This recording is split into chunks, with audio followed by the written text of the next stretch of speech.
Mabigat ang ulo ni Elenita nang bumalik ang kanyang malay tao. Pakiramdam niya ay mabibiyak yun. Susubukan sana niyang hilutin ang sentido pero doon na niya naalalang nakatali pala ang kanyang mga kamay.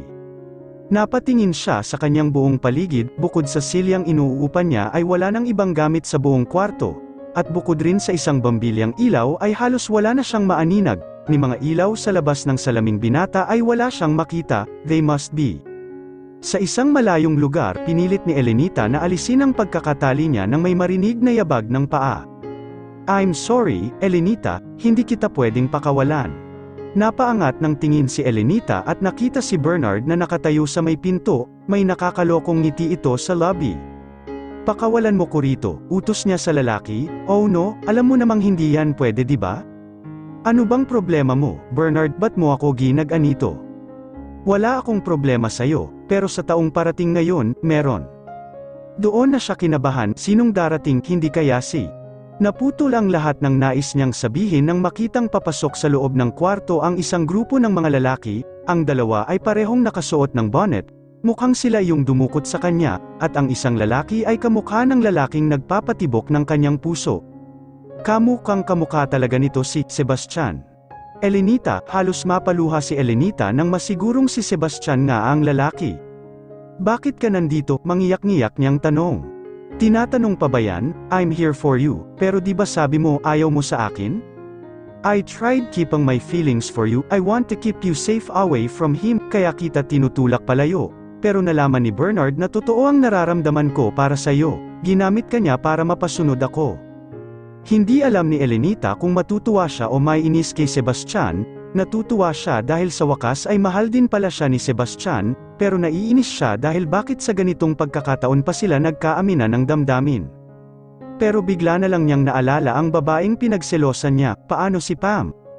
Walang nangyari sa amin noong nagpunta ka. She tried to force herself on me but I just can't because it's only you that I want, so I. Nauwi sa pagpapaalis sa kanya, grabing babaeng yun. Akala niya talaga ay yari sa mga ito noong pumunta siya. I'm sorry, love, hindi ka na sana nadamay pa rito, ginamit ka lang ni Bernard para makaganti sa akin, puno ng pagsusumamong sabi ni Sebastian. At naniniwala siya rito, hindi naman siya pupuntahan ng lalaki kung wala itong nararamdaman para sa kanya. Hindi ka na dapat nagpunta, sasaktan ka lang niya, sagot niya rito. No, kasalanan ko rin na napahamak ka, hindi ako nagtagumpay na protektahan ka. Nabaling ang atensyon niya kay Bernard dahil bigla itong tumawa. Alam mo bang tinawagan pa ko niyang si Sebastian para paikutin ang ulo ko at sabihing hindi ka raw niya mahal, na pinapatunayan lang niya na isa kang gold digger, but I'm wiser than that, Elenita. Hinarap nito si Elenita. I know mahal mo na si Elenita, kaya ka nga nandito. Napatitig siya kay Sebastian, ibig sabihin, nung narinig kita na sinabi mong ginagamit mo lang ako at isa kong gold digger ay si Bernard ang kausap mo? Hinaplos ng lalaki ang mukha niya. I'm sorry, hindi ko inaasahang marinig mo yun, hindi ko rin alam na yun ang dahilan kung bakit lumayo ka sa akin, I shouldn't have let you hear it. Alam ko na kasi kung sino ka noon, I had man ang isang as relative which is a detective to investigate, siya ang nakadiskubre kung sino ka talaga. Nahigit niya ang hininga sa narinig. Alam mo na kung sino ako kahit noong di pa ako nakakulong. Tumango ang binata. Oo, alam ko, iyong araw na nagpalipas tayo ng gabi sa farm, noon ko nalaman, but I. Piniling itago ito sa iyo, gusto kong kumilos ka at sabihin sa akin. Hindi ka ba nagalit o namuhi sa akin, sabihin ang kalokohan, but I was happy that you're not Serena, I don't want to steal you from my brother. Pero kahit ikaw pa ang totoong Serena, gagawin ko pa rin ang lahat para maging akin ka, ako. Pero hindi na nakapagpatuloy si Sebastian dahil biglang pumalakpak si Bernard. Oo, yun, isang soap opera, Korean drama, totoo ito, at totoo din na pwedeng mamamatay kayo pareho. Pagkasabi ay inilabas ni Bernard ang ilang papeles sa loob ng isang brown manila envelope, at inilapag sa harap ni Sebastian, pirmahan mo o mamatay ang babaeng ito. Itinutok ni Bernard sa kanya ang baril. Huwag Sebastian, kung anuman yan, baka ikakasira lang ninyo, babala niya sa lalaki, pero ang totoo ay nanginginig na rin siya sa takot. Paano nga kung papatayin sila ni Sebastian? Mabuti na lang at may pera siyang maiiwan para sa pamilya niya, pero hindi pa rin niya yon dapat ikatuwa, ang tanging konsuelo na lang niya ngayon ay mamamatay siyang nasa tabi ng minamahal. Tumawa ng malakas si Bernard, iba ka ring babae ka, Magpapakamatay ka para sa lalaking ito, sa isang mihares na gaaman at walang awa? Ikaw ang walang awa, Bernard, nanumpa kang magligtas ng buhay bilang isang doktor, hindi ang kumitil, pagpapaalaala niya rito. Pero imbes makinig ay tumawang muli si Bernard, hinawakan nito ang kanyang baba, I really like you, matapang, maganda, sexy, kung ako lang ang nagustuhan mo baka bubuhayin kita. Hindi na rin masama ang gamitin ang katawan mo araw-araw, hindi ba Sebastian? Bakas ang galit sa mukha ni Sebastian, parang ilang sandali na lang ay susuntukin nito ang bastos na si Bernard, maski siya ay galit na rin pero alam niyang hindi makakatulong kung papatulan nila si Bernard. You can't have her, pare, she's too good for you, walang babaeng nababagay sa'yo, kawawa lang sila, puno ng sarkasmong sabi ni Sebastian. Pero hindi nagalit si Sebastian, tumawa lang muli ito, ang lakas talaga ng loob ninyong mga mihares, noong maliit pa tayo, ang taas na ng tingin ninyo sa sarili, lalo na si Gabriel, hambog, gusto lahat nasa kanya. Kaya hindi ako nang aimang ipasira ang brake ng sinasakyan niyang boss.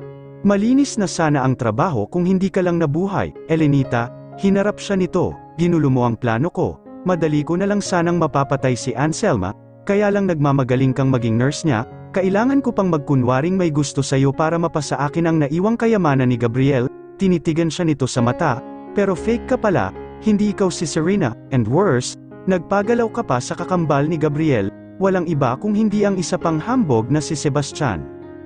Tumawa muli si Sebastian, nagmumukha na talaga itong siraulo. Kaya nagbago muli ang plano ko, kailangang maalis ka sa landas ko, kaya pinaimbestigahan kita, sino ka bang talagang babae ka, at doon ko nalaman na may kaso ka palang murder, ang galing lang, mad-i-dispatch siya nakita, makukuha ko pa ang loob ni Anselma, masasaktan ko pa si Sebastian, ang saya lang diba? Nababaliw ka na Bernard, sigaw ni Elenita sa doktor. Sisihin mo ang mga mihares, kung hindi dahil sa kanila, buhay pa sana ang ama ko. Namatay sa sama ng loob si Papa dahil kinuha lahat ng mga mihares ang yaman namin, mga sikim sila. Hindi namin kasalanan kung nalulong sa sugal ang ama mo, putol ni Sebastian sa kwento ni Bernard. Hindi namin kasalanan kung sa amin niya sinanla ang lupa at mga negosyo ninyo. Bumakas ang gulat sa mukha ni Bernard, hindi totoo yan. Totoo yan ha, kompleto pa ang mga dokumento sa bahay, bigyan pa kita ng second copy kung gusto mo, sana kasi nagtanong ka sa akin, hindi na sana aabot sa ganito, buhay pa sana ang kakambal ko ngayon, wala kang modo, halos pasiga na sagot ni Sebastian. Nagparot par ito si Bernard na tila ba naguguluhan, mukha talagang hindi nito alam ang tungkol sa kwento ni Sebastian na siyang tunay na nangyari. Bernard, please, itigil na natin to, pwede pa nating maayos ang gulo, pakiusap niya sa doktor.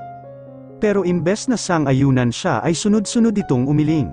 Hindi, I have already gone this far, hindi na magbabago ang isip ko, isang pirma na lang ng hilaw mong brother-in-law ay magiging amin na muli ang mga ninakaw nila sa amin.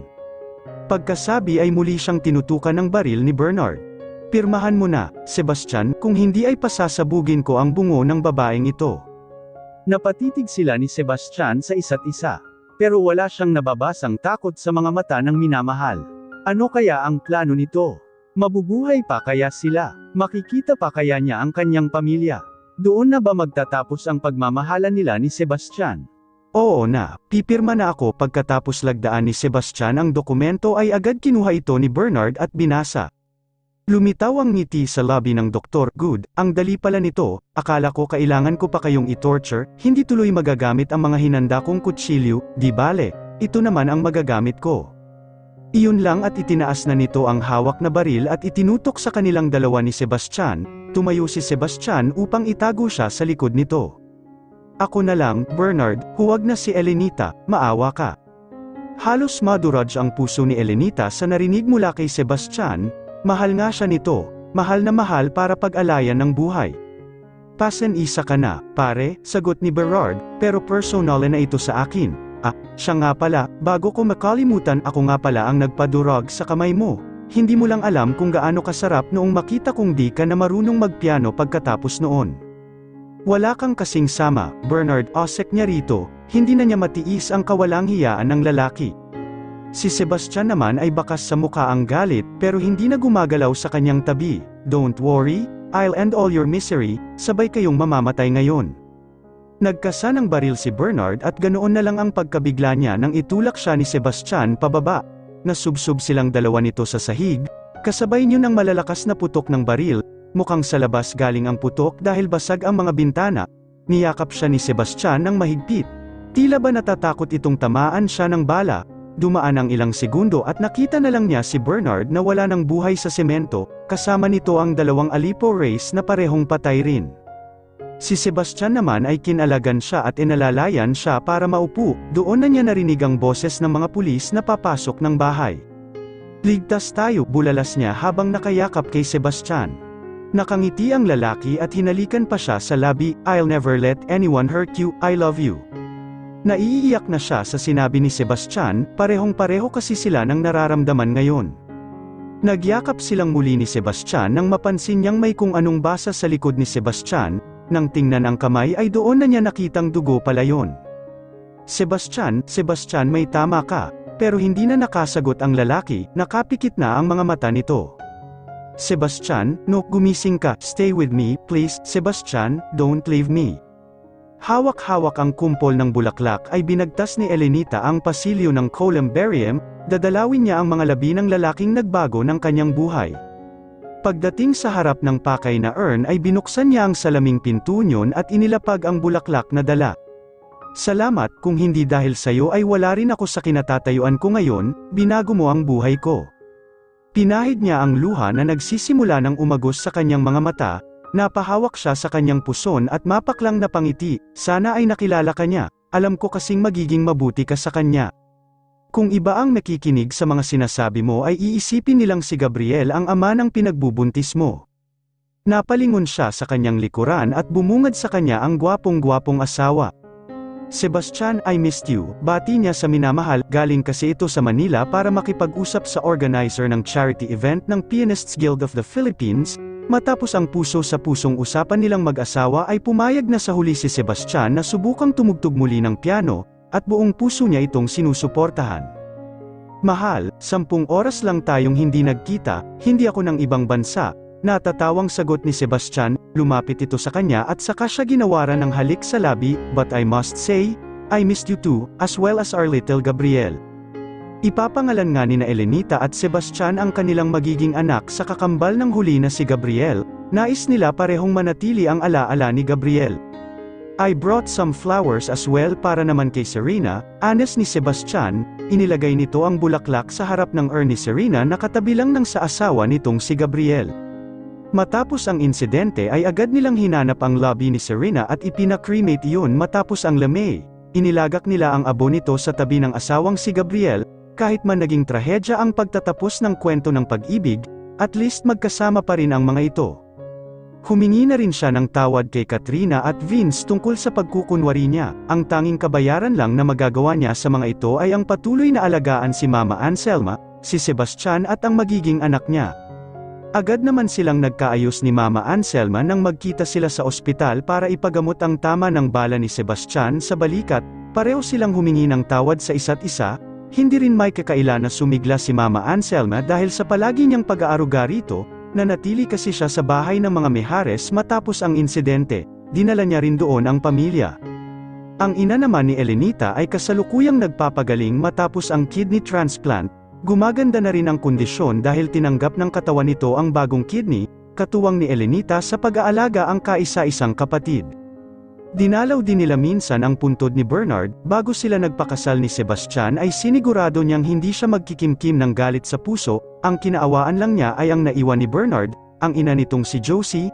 Nalugmok ito sa kalungkutan, pinagdadasal niya lagi na bumuti ang pakiramdam nito.